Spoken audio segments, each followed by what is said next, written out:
Hey, this is Warren Redlick. I had a conversation with Fred Lambert today. This was in a space on X. Please follow me on the X platform, WR4NYGov.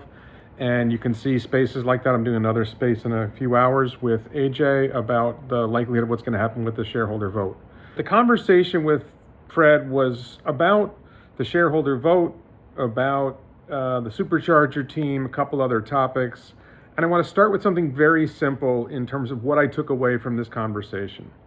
Fred Lambert, the head of Electrek, I diagnose him with a severe case of Elon Man Bad Syndrome. Elon Man Bad Syndrome. It could be a form of STEDs, smarter than Elon diseases. I'm not sure it falls into the category of smarter than Elon diseases, but he clearly has Elon Man Bad Syndrome. And I want to give you sort of why I believe it's Elon Man Bad Syndrome.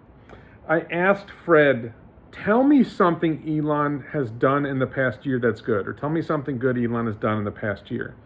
And he was unable to answer the question. He hemmed and hawed. He challenged me to say something negative about Elon. I've often been critical of Elon's view on universal basic income. I think that solar roof rollout has not gone that well, so I can pick on a couple of things here and there, and I've criticized those things. But generally speaking, obviously, I think Elon's wonderful. I think he does great things. But this wasn't about me.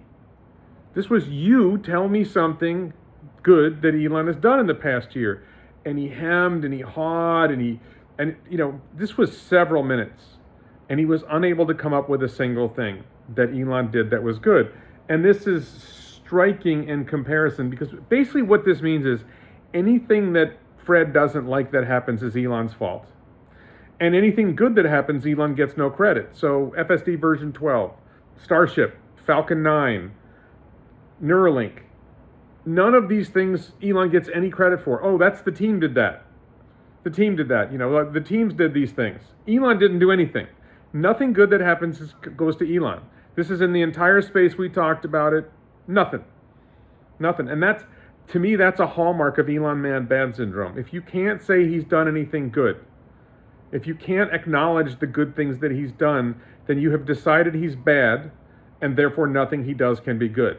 An example here of how this plays out is Fred is very upset about Elon firing what he calls the Supercharger team. Everybody's calling it the Supercharger team. It's the charging infrastructure team that is responsible for some of what Supercharger team does, or some of Supercharger deployment, but not everything. And I asked him, and I'd warned him in advance. I warned Fred in advance, or sent in our DMs. I said, "Hey, I'm going to ask you about this Supercharger station in Yeehaw Junction, Florida." The Supercharger team had planned and had gotten permits for, or was getting permits for, a 200-unit Supercharger station in Yeehaw Junction, Florida. I've talked about this before. Terrible idea, terrible use of CapEx. Yeehaw Junction, Florida is maybe 30 miles from Vero Beach, which is a relatively small city. It's on the way from South Florida to Orlando, but it's a 2-lane highway each way on the Florida Turnpike. There's just not, and there's like 8 superchargers just south of that exit, and 8 superchargers just north of it. I could understand adding 8 before and 8 after, but somehow you have people getting off the highway and you're putting 200 superchargers in. There's no way the supercharger station was ever going to be fully utilized, even in a hurricane. Even in a hurricane, they weren't going to fully utilize that supercharger station. So this was just a terrible idea. And, Fred had no opinion. Like, I warned him several hours before our space. I warned him, hey, I'm going to ask you about this supercharger station at Yeehaw Junction, Florida. And Fred just, wouldn't talk about it.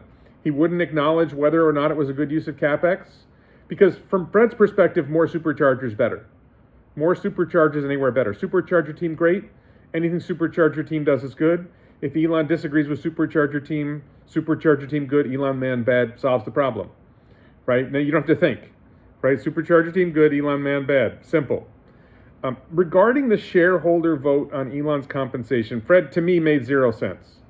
Now, to be clear, Fred basically endorsed the compensation package back in 2018 when we voted on it. He said, how could shareholders not vote for this, right?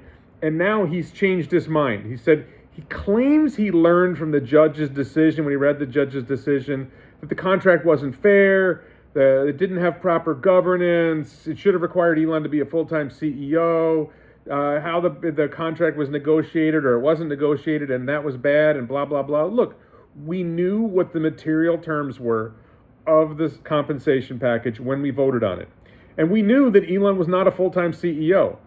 He was obviously working at SpaceX a lot, and he had already founded Neuralink and the Boring Company 2 years before the shareholder vote. They were both founded in 2016. So we knew of their existence. We knew Elon had 4 companies that he was involved with when we voted on the compensation package. We could not have expected him to devote all his time to Tesla when we knew he basically put half his time into SpaceX and he found some extra time for Neuralink and the Boring Company. So Fred makes up this, he needs to be a full-time CEO, he knew this. He read the proxy. He knew what was in the document. He admitted in the space that he read the proxy. He knew that governance was not spelled out in the compensation package. There was no requirement that Elon be a full-time CEO. None of this was there, and he endorsed it. And now he's changed his mind and said people shouldn't vote for it or he's not going to vote for it. Why? Because Elon Man Bad Syndrome, right? If Elon's bad, then anything you do against Elon is good, right? It's this incredibly simple thinking, and you can start making up all kinds of rationales and all kinds of stories, but fundamentally this is what drives him. If Elon's busy with X, he's distracted from Tesla. And Fred has posted at times and on Electrek or on X that Elon's distracted and needs to get back to Tesla. When Elon's busy at Tesla, which I think is always, but when Elon's work at Tesla is obvious, right? Okay, he fired the Supercharger team or he fired the charging infrastructure team. Well, then he's doing it wrong. So you want him full-time at Tesla, but you don't want him doing stuff you don't like. Like, you can't make up your mind. So he can't do it. If he's busy with other things, then it's bad Elon. And if he's busy at Tesla doing stuff, then it's bad Elon. Anything is bad Elon because you have Elon Man Bad Syndrome.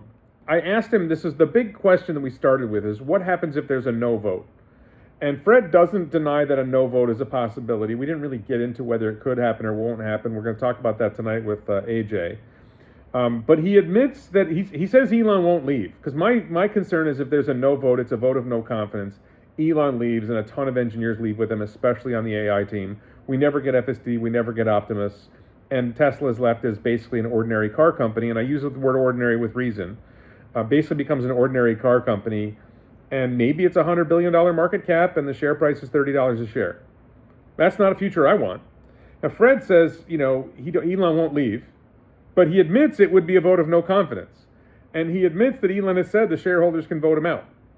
But Elon said 6 years ago that when in 2018 during the depositions that he wasn't going to leave Tesla. Like, anything that Elon said that's consistent with what he wants to believe is true. And anything Elon said that isn't consistent with what he wants to believe, that he doesn't mean that. He wouldn't even acknowledge that Elon has said things that are inconsistent. No, he just didn't mean that. That's not what he meant. Okay. And then the engineers won't leave. Like, he admitted that a lot of engineers come to work for SpaceX and Tesla because Elon is the CEO and they want to work for and with Elon. But if he leaves, they won't leave. I guess Fred's going to wave a magic wand. They like working on challenging problems. Like, they can't work, like AI engineers don't have other places to go to work on challenging problems. Like, AI engineers are going to sit around getting paid less money, wondering who's going to take over as CEO and whether they're going to pursue the direction that they're working on now. Because, some of the people that these guys like, the any other company people, this is where we're going to get to this. Fred's worst moment was when he says he wants Tesla's governance to be like any other company. Now, look, I did not invest in Tesla because it's like any other company. I invested in Tesla because it's not like any other company. Tesla is an extraordinary company, and it's an extraordinary company because it has a strong CEO or techno king who is willing to do big things. He wields a big hammer. This is the words of Andrei Karpathy. Watch my video a month or two ago, where I broke down what Andrei Karpathy said about working for Elon, how Elon manages his companies. Elon has a big hammer, and every once in a while he takes the hammer out and he swings it. So he axed the Supercharger team. He smashed the Supercharger team. He used the big hammer. He uses the big hammer when he needs to. That's how he runs the company. If you're a fan, and this is the thing, if Fred claimed he's an Elon fan, if you're a fan, you probably should know something good he's done in the past year. If you're a fan, you probably read the Walter Isaacson biography, and you know that Elon goes into demon mode, right? So that shouldn't be a surprise. And you probably would have watched what Andrei Karpathy said about Elon's management style, and you would have watched other people talking about how Elon manages, and you know that a lot of people who work at Tesla think they accomplish a lot of great things because Elon is the CEO and because Elon is a great leader. So I don't want Tesla to be any other company. I want Tesla to be an extraordinary company. And it's an extraordinary company that comes with a strong CEO who carries a big hammer and is willing to break things to achieve great things. If you want to make an omelet, you got to break some eggs. Elon breaks a lot of eggs. Get used to broken eggs. I want that really nice omelet. And that really nice omelet is self-driving cars and robo-taxis and going to Mars and all that stuff. And that's only going to happen if you have somebody who's willing to break stuff. So I voted yes on Elon's compensation package. I voted for all the board recommendations on the shareholder vote that's coming up. Please make sure you vote. I would ask you to vote for the board recommendations, including for Elon's compensation package. I don't want Elon to leave. I think Elon leaving would be horrible for Tesla, horrible for shareholders, horrible for the mission. I believe Tesla would not achieve robotaxi if Elon leaves because the AI team will leave quickly. And we won't achieve robotaxi, we won't achieve Optimus. They'll continue making good electric vehicles. Will they outcompete the Chinese without Elon there leading? I'm not so sure they will. And that's the future that we're looking at. That's a pretty bleak future if Elon leaves.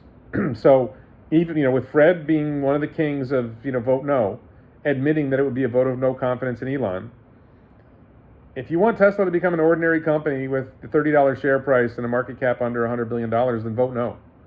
But if you want the opportunity for Tesla to grow, for Tesla to develop self-driving cars, a robo-taxi network, Optimus, real-world AI, Dojo, all these great things that Elon's focused on, if you want that to happen, vote yes, because I want Elon to stay, and I hope you do too. Thanks so much for watching.